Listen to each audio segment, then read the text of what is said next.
are now listening to Serious Minds RN TV with your host, Professor Griff. The call-in number is 516-654-7688. That's 516-654-7688. This is Professor Griff, and this is Serious Minds RN TV. Serious Minds for Serious Minds. Seriously.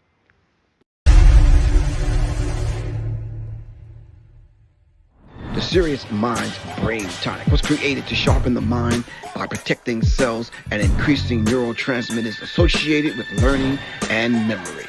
This is the Serious Minds Brain Tonic. The Resurrection Formula. This male reproductive tonic elixir is the resurrection you've been looking for. It is a stimulating sexual tonic with mild androgen-like effects that is nourishing to the reproductive system. You can order them at www.professorgriff.me and www.seriousmindsinstitute.com. Just call 678-557-2919. Your health is your wealth. Peace.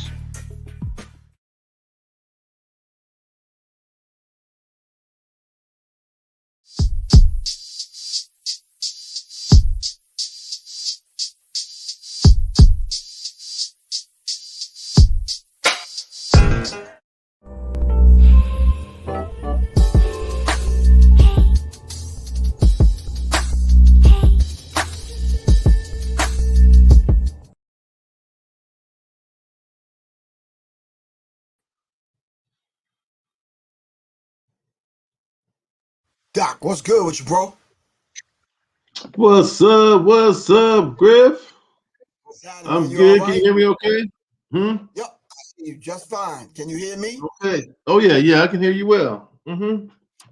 All right, cool. We waiting for Mr. LP, but without any further ado, we're gonna move right along. Just have him pop in when he get in. All right. Let me give the greetings to everyone. Greetings, everyone. How y'all feel? Hope everyone is all right, and welcome to Serious Minds RN TV. Somebody keeps asking me, why do you keep saying RN TV? What does that mean? When I first started this out, it was just abbreviation for radio and television. I knew I wanted to do radio. I didn't know it was going to morph into this whole visual thing. Pretty much StreamYard is new. If you wanted to be seen, you had to kind of go through Facebook. They had their new thing. You had to do YouTube. Or you were just on Instagram putting up pictures because Instagram didn't even allow video at one time. All right, so I just kind of positioned it that way. But anyway, tonight we're going to be talking about Kyle Rittenhouse, plural, casualties. Not necessarily him, not the trial, not what you think is going to go down. The casualties. And I hate when people say this, but no one's talking about this. I hate when people say that. Somebody in the world is talking about it. We just want to kind of bring it out in the open so we can discuss it. The casualties. We saw the short little footage of him shooting the individuals, but who tended to the victims? What kind of wounds did they have to the point where if the police was there, did the police ultimately get to the victims? How did they get to the hospital? Who called 911? We saw the police riding by Kyle Rittenhouse, throwing him a bottle of water. That's right. Yeah. Yeah. So basically, it's almost like we had two situations where we had people shoot people. With the Ahmaud Arbery case and the Kyle Rittenhouse case that's going not. Let me correct that. Not the Ahmaud Arbery case. It's the three white men who murdered him case, not his case. But we're witnessing in our time white people shooting people and then going home at the end of the night.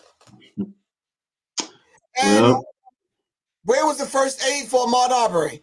Where was the first aid for these victims of Kyle Rittenhouse? So we're gonna dive into that tonight. I want to let everyone know, Doc, you got any classes coming up? Currently, I don't have anything going on, but nope. So Well, yeah. Well, actually, I have a class tomorrow, so I'm out here out here. So I don't have anything locally going on. I'll put it like that. But I do have a class I'm teaching tomorrow. Oh, okay, cool. Yeah. We're looking forward to seeing everybody on December 12th at 7 o'clock for this first 48 seconds. Before the first 48, or after the first 48, pardon me. It's some valuable information that we want to impart to the people, so we want to see y'all on deck. And I will be at in East Point, man, teaching with my man Stone Harrington, the gentleman who certified me under the USCCA. Okay. I see Scott, the gentleman that certified me under the NRA. I see him every week. Cool guy, wealth of knowledge. He's still active in the game and that kind of thing. But I'll be with Stone Harrington on December 11th, right in East Point, teaching a basic firearms class. In 2022, the first half of 2022, the first month, we're going to go back to basics, man. We got to put the basics back in place because I'm starting to see people running and gunning, finger on the trigger and all kind of stuff. I'm like, let's put the basics back in place. All right, let's dive into this. All right, so this Kyle Rittenhouse Casualties, what is your take on how the victims were treated? If I could ask that question. Right. So for that case, the situation is going on up there in with that particular incident with Kyle. So I did see some of the video that came out, kind of pretty much after the early on when the event took place. And so I would like to say I would basically call them street medics, because basically what happened in particular, there was actually some good footage of the guy who one of the last individuals that Kyle shot. He ended up blowing off, I think it's like his right bicep or something, a good part of his arm. And there is actually a picture, and there was some video on out there on the internet showing a gentleman who was actually giving the guy first aid, medical care, bandaging up that arm. He actually had like a Red Cross emblem on his outfit, identifying him as a medical person amongst the folks who were out there, expressing their freedom of speech, protester, whatever you want to call it. The other folks that had got shot, the individuals that got killed, especially the one gentleman who chased them through the parking lot, got shot like 4 times. Right. In the videos, you see where there was other individuals who was out there providing the care that they could provide. Really, they can't do too much of anything. They just kind of comfort them. Somebody had a little pressure on his head or neck. Well, that's probably was the extent of any kind of medical care they was providing that gentleman. And the other gentleman that had got shot during around that same time when they was chasing them down, I think he got a couple rounds to the chest or what have you. I didn't see anybody providing any kind of medical care to him. So, all right. So let me bring LP in. He just popped on. Greetings, good brother. How you feel? I feel good. How you doing? All right, man. You took a deep breath just now. What happened, man? All right. Oh, we'll talk about it later. Huh? We'll talk about it later. All right, we were just talking about the casualties surrounding the Kyle Rittenhouse kind of shooting, and then Doc was laying out, person by person their wounds, and he just mentioned the fact that the people that came to their aid was basically, he would title them street medics. Mm-hmm. Whatever you know or whatever you know, whether you took a class at the Y or the youth center or the whatever, or you just saw something online, or you just kind of, like for me, in my case, my mom was an RN. So I knew some basics of my brother was an RN, I think, also. So I kind of picked up some things from them. But Doc was kind of laying that out. And I was just basically saying, so Kyle Rittenhouse himself had some training. At what point should he have rendered aid? Well, obviously know he shot. Hey, two caveats real quick before Larry chime in. Cherry, yeah. 1 second, Larry. I'm not saying I did reference a guy. I said street medic. Not saying he wasn't medically trained though. Okay. He could have actually been trained, and he had like a medical emblem, the cross on his own insignia. So he could have been a paramedic EMT type guy. I just used the term street medic, meaning that he didn't come in on an ambulance or EMS vehicle or something like that. And I don't know to what extent of training he actually may have had. But yeah, that's the term I use with. Oh, okay, I'm sorry about that. I stand to be corrected. I'm going to begin to visit the same barbershop you guys visit because I'm there. Hey, you gotta let it go sooner or later, Griff. I know you're trying to hold on to it. Trying to hold on. You know the dude at the club that won't let it go, and he start combing it to the side. Yeah, he's still wearing bell bottoms, just won't let him go, bro. But I'll say, so what's your take on it, Mr. LP? The fact that Kyle Rittenhouse had some kind of degree of training, and there were some people, on the scene right there that did render some aid. We don't really hear too much about the casualties because we're caught up into the trial, but there were some people that were dying as people were filming. Well, it was the testimony that I saw and that has been talked about verifies that he actually only had training as a lifeguard. He was not an EMT. He's not a certified EMT. He's not a licensed EMT. He's not a certified paramedic. He's not a licensed paramedic. Let me talk to you from the perspective of me, who is not only a certified and licensed EMT, but I also got my certification and my license, and I still have my license as a paramedic. Anybody, and I mean anybody, man, woman, whatever ethnicity, doesn't matter. Anybody that claims to be an EMT and or a paramedic and they don't have those certifications and those licensures, to me, that's a problem because you diminish people like myself. The term that a lot of times I hear I'm referred to as is ambulance driver. It's almost like a slur. And back in the days, we were more ambulance drivers. But as technology and as training and as the profession has grown, we're not just, EMT stands for emergency medical technician. We're not just technicians anymore. We are clinicians. We are pre-hospital healthcare providers. When people ask me, what do I do for a living? Or, before I retired, I never told anybody I was an ambulance driver. I would say, I'm a paramedic. Well, what does a paramedic do? Well, I provide I practice pre-hospital emergency medicine. I'm not faking out here. You asked me a couple of weeks ago on one of the shows that we did if law enforcement was to come up to me and they saw me rendering aid, do I have any ID? Yes, I have a badge that's in my wallet.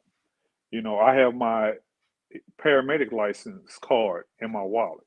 I have my certifications in my wallet. Kyle Rittenhouse didn't have any of those things. So for him to sit here and claim that he's EMT or he's a medic, it's a slap in the face to everybody who wears the badge, who went through all the training, went through all the clinicals, did all the work. That's just to say that.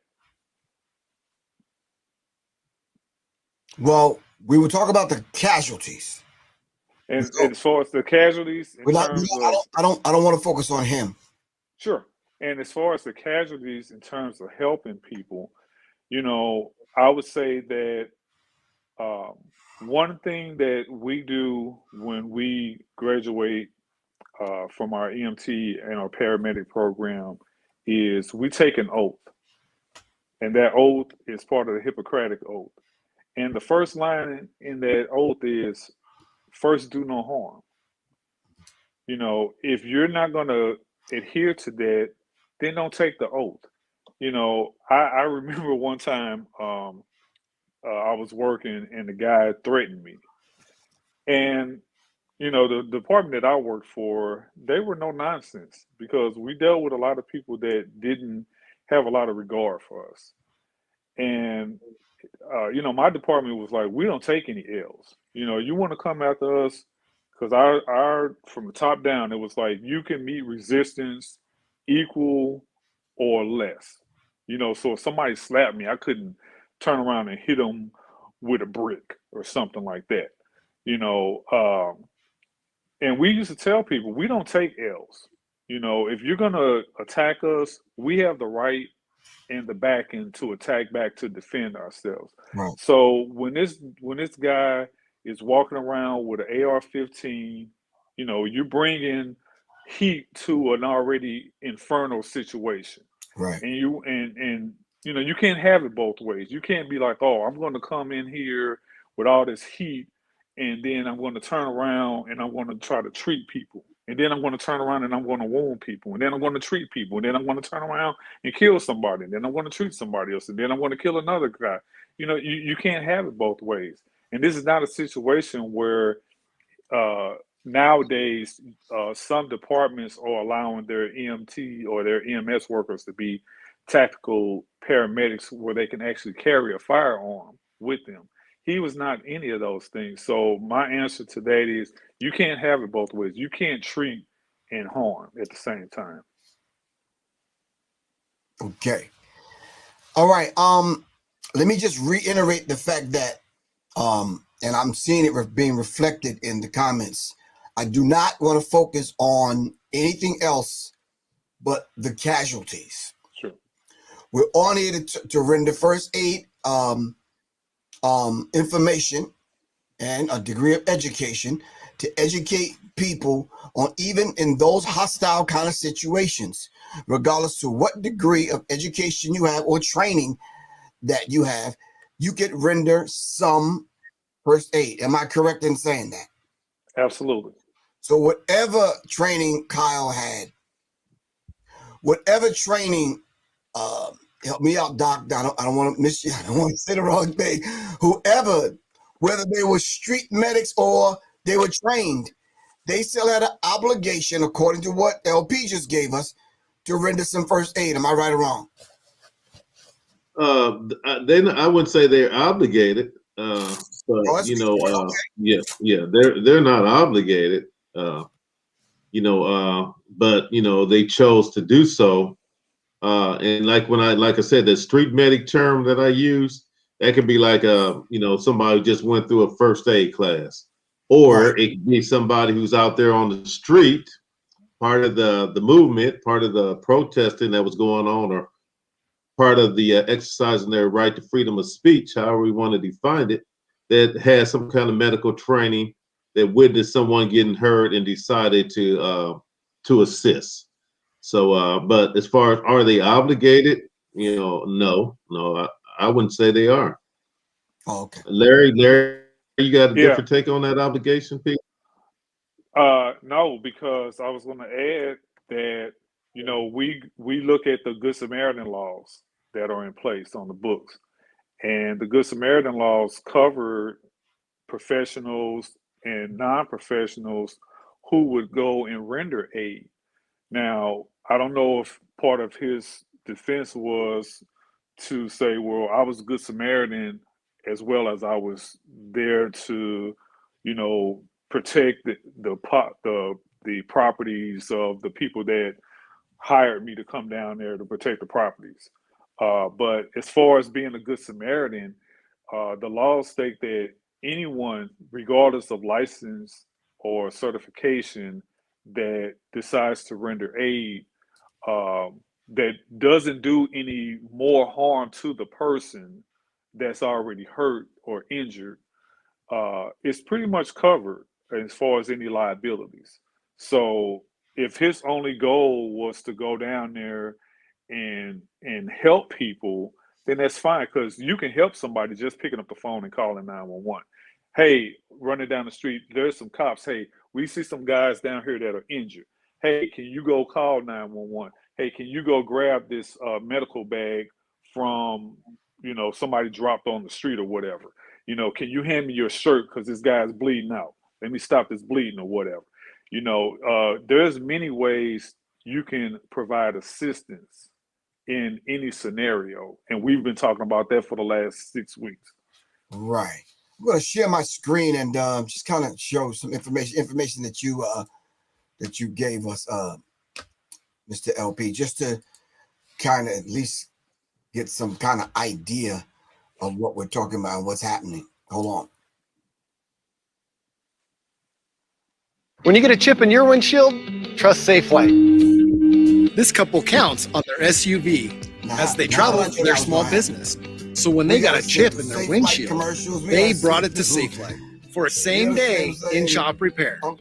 We repaired the chip right away, and with their insurance, it was no cost to them. Plus, to protect their glass, we installed new wipers too. That service the way you need it. Safelight Repair, Safelight Replace. Kyle Rittenhouse is set to go on trial next week for murder. The teenager killed 2 people in Kenosha, Wisconsin during protests last year in the aftermath of the Jacob Blake police shooting. Now, what has a lot of people paying attention this morning is a pretty controversial decision by the judge in a pre-trial hearing, as there were some ground rules set that the prosecution is not happy with. The word victim is a loaded word. And I think alleged victim is a cousin to it. Let the evidence show what the evidence shows, and if the evidence shows that any or more than one of these people were engaging in arson, rioting, or looting, then I'm not going to tell the defense they can't call them that. Okay, Early Star co-anchor and attorney and legal reporter Laura Jarrett joins us now. Let me just make crystal clear what happened there in case people didn't get it. The judge just said that the people Kyle Rittenhouse killed, and there's no dispute over the fact that he killed them, they cannot be called victims, the people that he killed. They can, the judge says, however, be called rioters and looters. And that's the part I think people are finding so disturbing. The prosecution. Okay, if we are going to, I had to pause it, okay?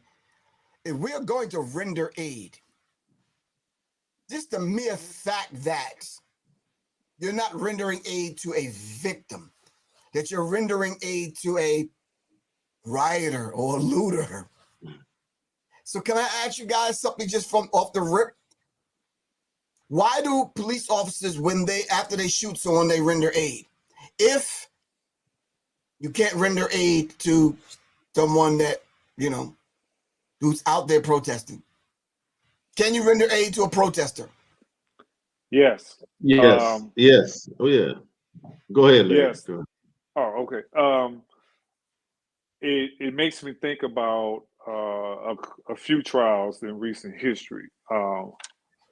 By law, let's look at this case, and we can also look at George Floyd. So one of the things that the prosecutors were successful in prosecuting that case, in the Floyd case, was those 4 officers. Well, let's just deal with Chauvin because he's the one that's been prosecuted so far.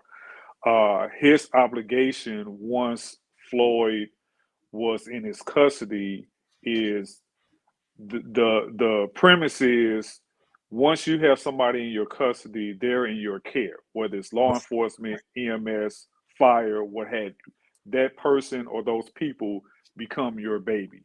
And if they are hurt, injured, dying, or dead, you have a responsibility as a first responder. You're still a police officer in that situation. You're still an EMT. You're still a paramedic. You're still a firefighter in that situation. However, you become the medical person for that person or those people until either higher help comes in terms of higher licensed professionals or more people come to transport that person to the proper facility. So in this case, any law enforcement person has a duty to render medical aid. And in my experience, where I worked, whether it was the fire department or the private EMS service, we would have people that would, let's say a law enforcement issue happens. Somebody get pulled over for a broken taillight or whatever. They get arrested. They go to jail. While they're in jail, they start complaining about chest pain or something like that. Immediately, they got to call the police have to call 911. We would show up at the jail, do an examination of the person, and at that point, we would make a determination if that person was to be transported to the hospital or not, even if they were transported while they were still in custody, depending on the crime or what have you. So you have a responsibility to render aid no matter what the crime is. Okay. That might be, I don't know, shit, it's just been too many situations where you see, especially like with a lot of these shootings, police shootings, and you got the guy laying on the street, ain't nobody giving them no kind of medical care. So, so I don't know if that's a jurisdiction thing. I know Larry just mentioned it's a requirement or obligation, but I guess you got a lot of folks who ain't fulfilling those obligations because there's been too many incidents where you have you just shoot, situation has happened. The guy, the individual's laid out on the street, handcuffed and bleeding to death, and ain't nobody giving them no kind of medical care. So, I would definitely have I would have a question in regards to that right there. Is it an obligation, a moral obligation? Is a jurisdiction obligation, or is shit, you do it if you want to obligation, So Mike Brown laid out there for a while. Exactly. Yeah. I mean, it's you get a lot of that. Right. And I could go on and on and on and lay out each case and show you the situations, but it's like it doesn't seem like it worked in our favor, so to speak. All right. Yeah. They're supposed to, though.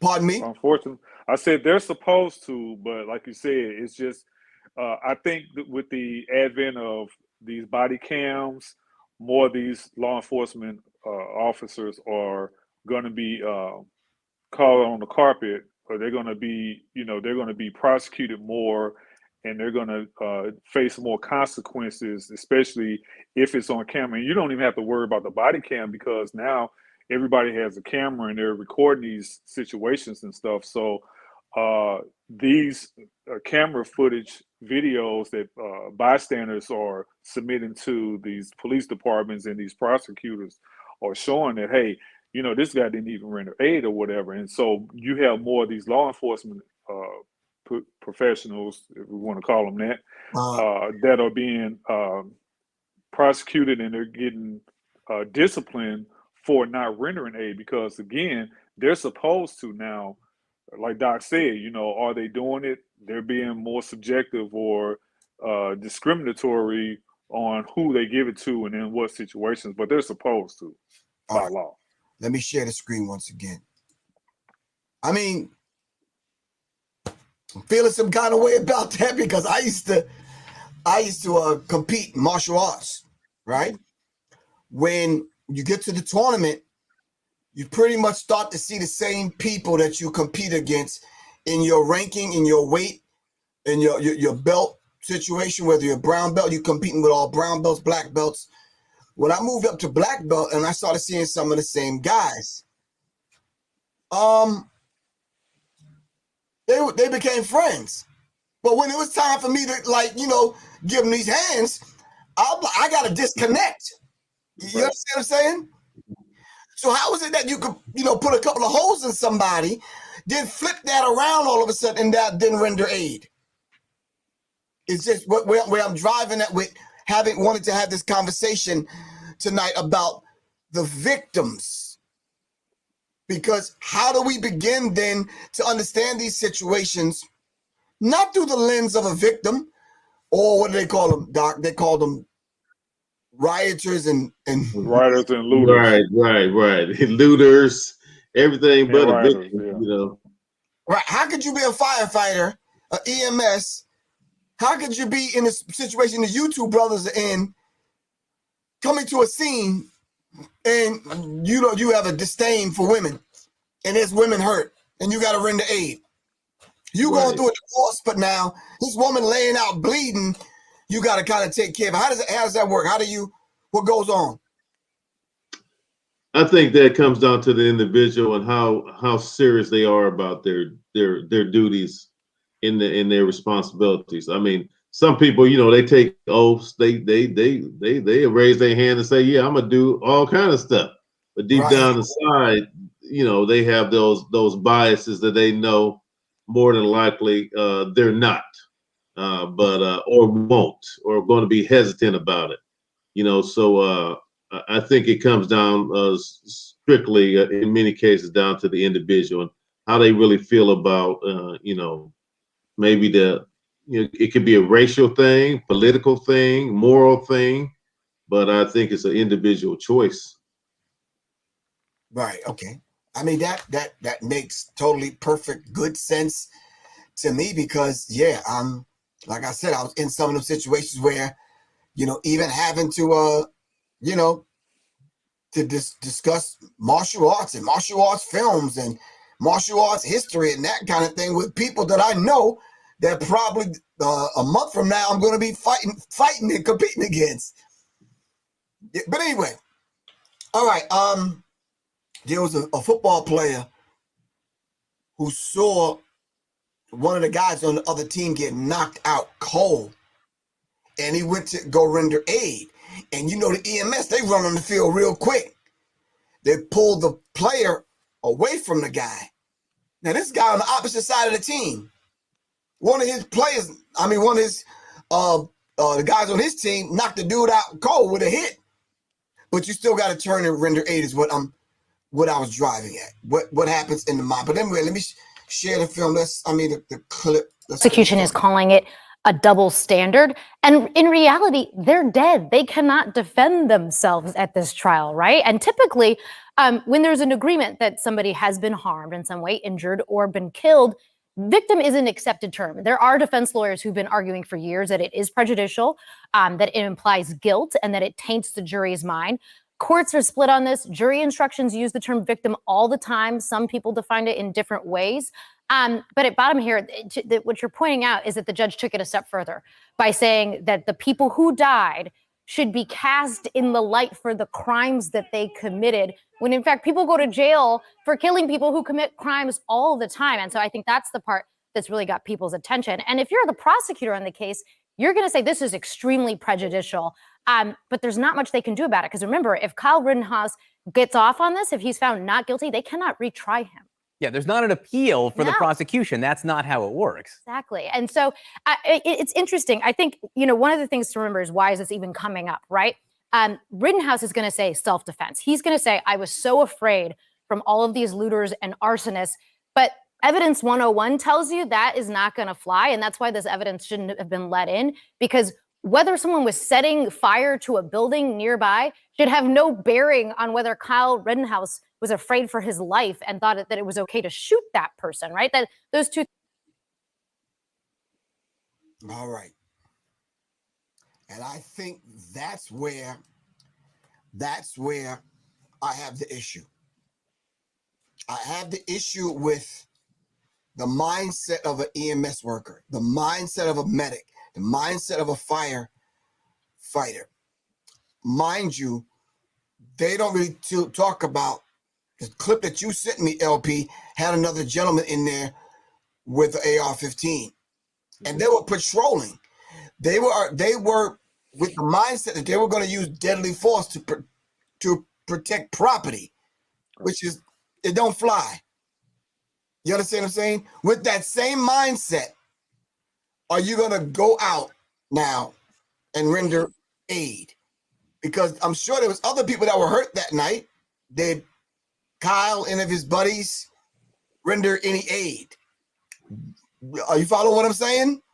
Yes. Because I came there just to destroy. I don't have the mindset that I'm going to save some lives. I came with the mindset that I'm going to take lives. Am I right or wrong? Help me out. Go ahead. Okay. Yeah, I mean, you know, we know what's really going on with all this. I mean, so it really is. I mean, so right now they just going through the motion. Yeah. That guy ain't come out there to help nobody, and so we know that. So with that being said, and why would you even think he would help the person he just shot, well, regardless of the training, because that was never his intent. Now, we looking at the court case. Of course, they saying he had all this training. He's EMT this and junior law enforcement cat in training. He come to find out, hell, he was training to be a janitor or something, at the swimming pool. I mean, he was a lifeguard. He really didn't. He wasn't no EMT. He wasn't none of that he claimed to be. But they using that as part of the defense. But once again, going back to his intention, I do not think was to provide medical care to anybody, unless it was maybe one of the cats he's out there with, but definitely nobody he was shooting at for sure. Right. Do you think a lot of times when you see these people wearing IFAKs on their belt, you think it's just a show? Yeah, a lot of them is for sure. I mean, I trained a lot of them cats. I mean, that's one of the first things I ask people when I do training. A lot. Because we all into this tactical stuff. Everybody want to be tacked up. So one of the items, a lot of people we talk about the importance of having medical equipment and medical gear with you. But there are a lot of individuals who have medical gear that ain't never even looked inside the medical kit. They don't even know what's in it, let alone know how to use it. And that's where we come in at. That's our role. Educate and empower. So, but yeah, to answer your question, Griff, yeah, a lot of folks have the stuff, they don't know how to use it or don't know how to use it properly. Right. And your take on that, Mr. LP, sir? Want to veggie back what Doc said. You can have the equipment, and you can have the best of the equipment, but if you don't know how to use it, never open it up. Some things in these first aid kits have expiration dates on them. If you look at, and I tell people all the time, if you have just a regular first aid kit, because he didn't have the medical bag he had from what I've seen in the trial, he didn't have an IFAK. He just had a medical bag. He just had a first aid kit. So just Band-Aids and bandages and gauze and stuff like that or whatever. Some of these first aid kits just have basic stuff in them. And like if they have medications and different things like that, those things expire. So if you're going to put any ointment on something, or you want to give somebody a Tylenol or Benadryl or something like that, you got to look and see what the expiration date is on it. And a lot of people aren't even doing that stuff. Right. And even to get deeper into answering your question, and again, I'm just veggie backing off of what Doc says. Doc and I, we do this. We've done this for a living. So we're not telling people what we heard. We're telling people what we know. And it's dangerous for anybody to take one of these pieces of equipment and apply them without training. If you put a tourniquet on wrong and it's not stopping the bleeding and they still got a pulse, it's pointless. I don't care if you got the latest and greatest Cat 7 tourniquet in your IFAK. I don't care what you got. It doesn't matter the equipment per se, more so than getting the training. And as far as the mindset, because that's something that we're going to talk about also on December the 12th, proper gear and mindset. If I'm going to go, I was at one of the Mike Brown protests back when I was in St. Louis in 2014. Mm-hmm. I went down there. My wife went down there. Or she wasn't my wife. This was a person I was dating at the time. And we went down there and we walked around and we were looking and seeing what was going on. And, we marched and stuff. And even my current wife, we've gone to some different protests in St. Louis. And I never brought anything. I didn't bring a first aid kit. I didn't have anything on me because I was just going as a spectator and a supporter of the protest. When I was down there, I saw people with first aid kits. I saw some people with IFAKs. Some of those people that had IFAKs had AR-15s. And I was just sitting there and I'm wondering, I'm like, when something goes down, I wonder if those guys are going to actually render aid, whether it's to their buddies or to the other bystanders, because the guys that came with Kyle Rittenhouse, they never fired a shot. They never shot anybody that night. They didn't kill anybody that night. He was the only one that engaged with his firearm that night. And the one guy that was with him, the one guy that was with him the longest, that ended up getting separated from him also, he had a medical bag too. So, like you said, it's all about the mindset and the intent. Right. Let's see what I think Gail King, I think I pulled something up from what she had to kind of say.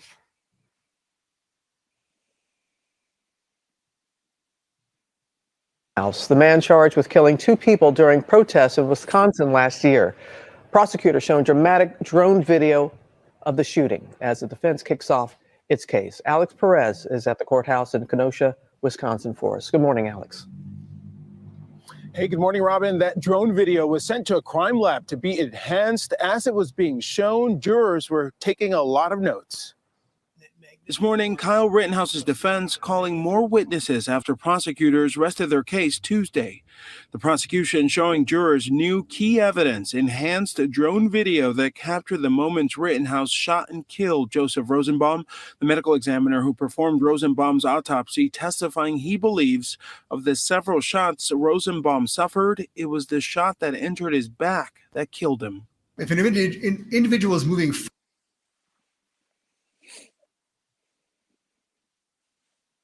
All right. Now you see what I'm talking about? You see where my mindset is on this? Listening, watching, reading. The shot that killed him was to the back. Mm-hmm. And then for the judge not to allow that to be said and brought out in the trial, something is actually going on here. That's another conversation. If you rolled up on the individual shot 4 times, does it make a difference whether the entry wound is to the front, side, back? You want to stop the bleed, right? right, exactly. Yeah, blah, blah. If you're trying to help them, you're trying to stop that bleeding. Right. So does it matter? Well, when you do your assessment, your number one priority is your serious bleeding. You want to treat that first. Anything that's going to cause that person to lose blood, because you can't replace that blood, and you only have so much blood to lose. So you want to stop the loss. So basically, when you're doing your assessment, you see which hole is indicating, or by the signs, what we would call life-threatening, arterial bleed, bright red in color, you losing a large amount, short period of time, constant flow. That's the injury you want to treat first. And some of those other gunshot wounds, they could be minor. I mean, it could be like a, in and out, through and through, whatever. But your priority is those life-threatening bleeds, what we call arterial bleeds, because those are the ones which you'll bleed to death the quickest. Right. I heard today that he had 13 rounds of FMJs loaded in his AR-15 mag, and it's like, regardless of what bullet it was, when you go to render first aid, or if you're out there and you got to stop the bleed, you got to do the assessment, and then you got to get to work. Am I right, fellas? Oh yeah, absolutely. Mm-hmm. Truly, if you're outside, it doesn't matter what kind of bullet. Right. And somebody rendering first aid could come up on the scene after Kyle Rittenhouse went down the street. Like, what happened? I see he's bleeding, but is this a stab wound? Does that even matter? Well, whatever caused the injury, we'll say the mechanism of injury, the end result is if you got some life-threatening bleeding going on, that's your number one priority. That's even before airway issue or whatever. Controlling massive hemorrhage is your number one priority. If they could have stabbed him with a stick, and it had the same result. So it doesn't really make a difference what caused the injury. The bottom line is he has the injury, or they have the injury, and you want to make sure you do something about it. Okay. Yeah, when you're on that scene, or when you come upon that scene, whether you're a professional EMS person or first responder, or even just a regular bystander, this is part of what we teach when we do these Stop the Bleed classes, and this is part of what we're going to be talking about on December 12th when we have our Zoom meeting. Is we're going to be teaching people about what to identify, what to look for when you come upon a person or people that are injured. And so we'll throw out an acronym called MARCH, like the month, MARCH. M is for massive hemorrhage control. As Doc said, you find a major lethal bleed, you got to control that lethal bleed before anything else. Your A is your airway, then R is the respirations, then C is circulation, then H is hypothermia. You want to make sure in that order, because if you come upon a person, let's say they have a lethal bleed and they're unresponsive, meaning they don't have a pulse, they don't have respirations, which equal that person is clinically dead. What do you do first? Do you do CPR or do you stop the major bleed? The answer is you got to do the major bleed control, or else the CPR is not going to matter, because CPR's purpose is to perfuse. You're mimicking the power of the heart and the heart's function, and that's to perfuse all the organs, tissues, cells in the body with oxygenated blood. And if you have a major bleed, that person's going to bleed out. So what are you circulating after a few minutes? If they bleed out. So you got to take care of that major bleed first. And like Doc said, it doesn't matter what the MOI or the mechanism of injury is, whether it's a stick, a knife, a gun, a bullet. If somebody gets stabbed with a stiletto, if they got a lethal bleed, you got to plug that hole. He says, you got to treat that injury. Stab you. With some red bottoms. Right. Okay, so now the idea, why do you think the mindset is what it is? From the hours and hours of me kind of going over this, and y'all can help me out. Do you hear much about the victims after after the prosecutor was instructed not to call them victims? No. But that's I've been looking at the situation, and I think that's unfortunately it appears like that judge is biased, and he's kind of setting the stage for the victims not to be looked at. They're victims. They definitely victims. But they're being viewed as non-victim, and I think that's intentional.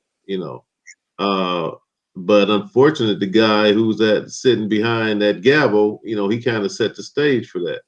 Right, exactly. Yeah, that and that's ugly. No, go on. One of the things that I keep thinking about when I think about this case is you have someone on the scene with a powerful rifle. You got this young man, this minor at the time, who was not even supposed to be in possession of that, couldn't even own it because he couldn't, purchase it on his own. And so for him to have that in that volatile situation, it's just a recipe for disaster. I mean, you as a gun owner and me as a gun owner, and like with what you do for the people that you train all the time, you always say, Anybody that has a gun, you got to train. And if you don't remember anything else, remember that. You got to train. And so the responsibility lies way more in the person with that large firearm, even in that volatile situation, because you got the ultimate power. You got the ultimate immediate power. Yeah, somebody can hit somebody with a skateboard, or they may kick somebody, or they may punch somebody, or throw a brick at somebody, but and any of those things can be lethal. You get hit the right way at the right time at the right angle, whatever. Any of those things can be a lethal blow. Right. Those bullets, any one of those bullets are way more lethal than a skateboard, a kick to the head, and a brick. Right. All right, as we begin to wrap this up, I think that it's imperative that we kind of let people know on the 12th the depth of demonstrating. How much can you demonstrate, Doc? LP, how much can you demonstrate? How much without having them and bringing them to the class? I mean, giving them a little, let them taste it. Then look, you can take the full class, yada yada yada, whoop de whoop. How much can you demonstrate? Both you guys can answer that question. Well, in regards to the stop the bleed, well, there's going to be portions of the presentation that I'll definitely be able to demonstrate pretty good. Some of it is just going to be more so visual and discussion. I mean, presented it in such a way that the person listening in or viewing in, you'll understand the concept, and that's, obviously it's better to be face to face, hands on, maybe to drill it in a little bit better, but it'll be presented in such a way that you'll be able to leave having to understand, okay, well, Doc say if I'm putting the tourniquet on, tourniquets are only used on arms and legs. So if I got a lethal bleed from another part of my body, the tourniquet don't work. So we don't want folks to think tourniquet is the answer to all lethal bleeds, because it's not. It's just arms and legs only. Right. And I'm just using that as an example. And if I put that tourniquet on, this is how I put it on. So there'll be portions of the training, well, visually, as I'm demonstrating it, you'll be able to pick it up right away. And from there on, you just need to practice it. And then other parts of the training that'll be more discussion based. So. Oh, okay. All right, cool. And you, Mr. LP, sir? The training that we're going to be doing on December 12th is really important for people to look at. It shows the average person who may not have any medical training, all the way to somebody that's equal in license or certification, as I may be, as Doc may be. We're going to focus on more visual and conceptual portions of this training, because again, even though it's going to be 3 hours, it's going to be broken up between the three of us, and we're all going to be hitting it from different angles. And so there's only so much that we can do via Zoom. And that's why we encourage people to continue to watch these shows that we do every Wednesday, to sign up for the Stop the Bleed classes that we offer, to sign up for these concealed carry and firearm safety and training classes that you offer, Griff, and your colleagues and your fellow instructors offer. We're giving people a bevy of knowledge, information, and resources to help them know how to survive in real time and be responsible, whether you be a responsible gun owner, whether you be a responsible bystander, whether you just be a responsible human being to another human being. People can't say that, hey, I didn't know that this information was available. If you don't go out and seek it, you can say that, but the onus is on you.